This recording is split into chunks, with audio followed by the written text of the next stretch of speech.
Thanks so much, Saul.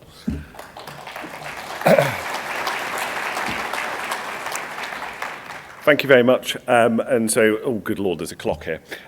So I will try and keep up to, but I'm not famous for this, and I just want to make some remark on the Leeds United, Bournemouth, to say that I'm a Huddersfield Town supporter. Paul, wherever you are, I've never known this in all these years, but I think this has fundamentally changed our relationship today.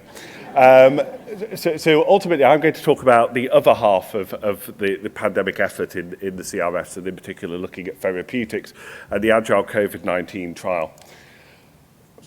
So let us cast our mind back to February 2020, although I'm sure most of us would rather we didn't.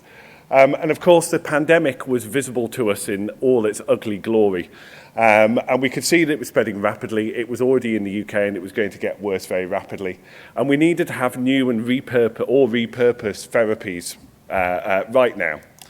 But as we just talked about, drug development is too slow. It is too complex to be able to react very quickly. So we needed to do something very differently. And we needed to be able to study multiple drugs all at the same time. We needed to use those data to influence the plans for new drugs coming into the platform.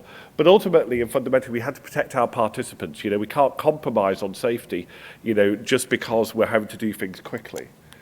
So this is literally where AGILE came from, which was a doodle on a whiteboard in February 2020 in my office, looking at how we could perhaps design a study that was a platform trial that had multiple candidates within it with one master protocol, using Bayesian statistics, which to this day I still do not understand, but I rely on them, for robust decision-making and quick decision-making, and ensuring that this was covering only a limited area of trials, so really focusing on the first-in-human of phase 1, and worrying about the later evaluations through different platforms, as we'll see. And within the space of 3 months, we managed to set this up.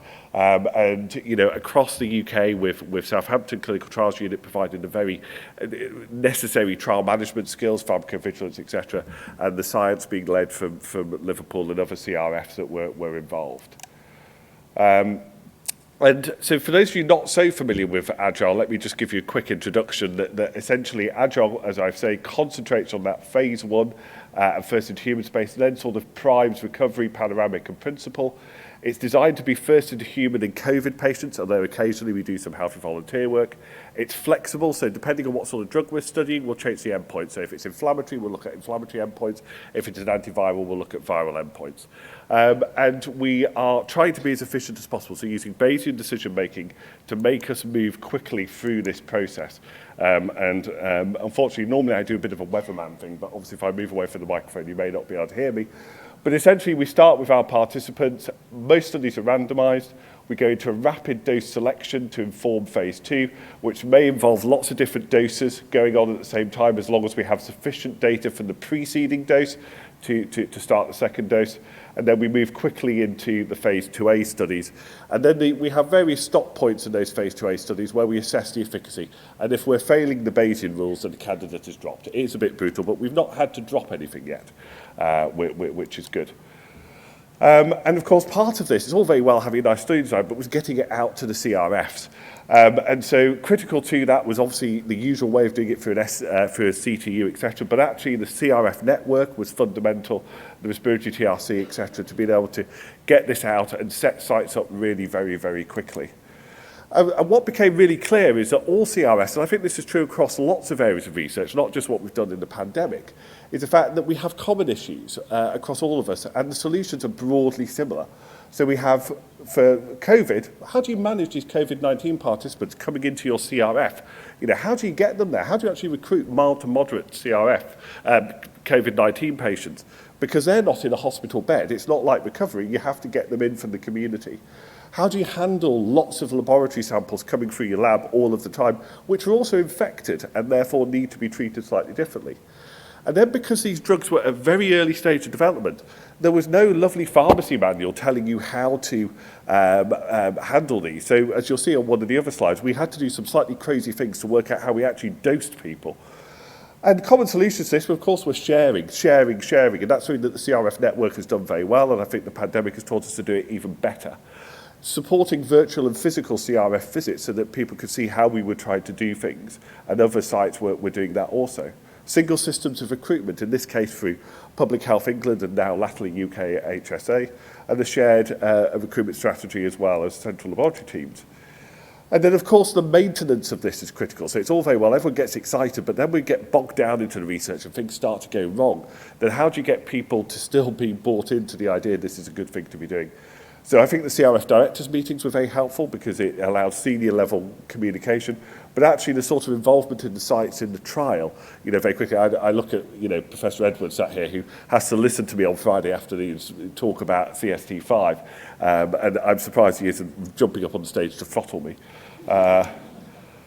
And these are just some of the things, looking at the Liverpool CRF that we had to do. So we had to turn one side of our CRF into a red zone and mark it out, just like the hospital wards were marked out with red and amber zones.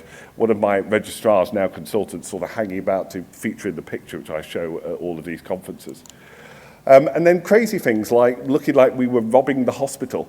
So we essentially seemed to rent vans fairly frequently to transport things from the CRF and place them in GP car parks into porta cabins. So this is in St Helens, and that's a GP hot hub for COVID patients. So we would make it work for the patients by going out to where the patients were, rather than expecting the patients to come to us all of the time. And then this is the crazy stuff we would do for dosing, and Rebecca Lyon, our senior research nurse, and I spent an afternoon with food colouring and syringes trying to work out, and sorry Chris, because obviously this is what we did also at the Southampton CRF, trying to work out how we give the right dose and over how long via the syringe driver, given that they were very small doses for the first in human dose. So the current state of AGILE, well, like as Saul was just saying in relation to the vaccine studies, we thought it was all over, and it really isn't. And we know that from the pandemic, much as we'd all like it to be. So some of our success stories have been the molnupiravir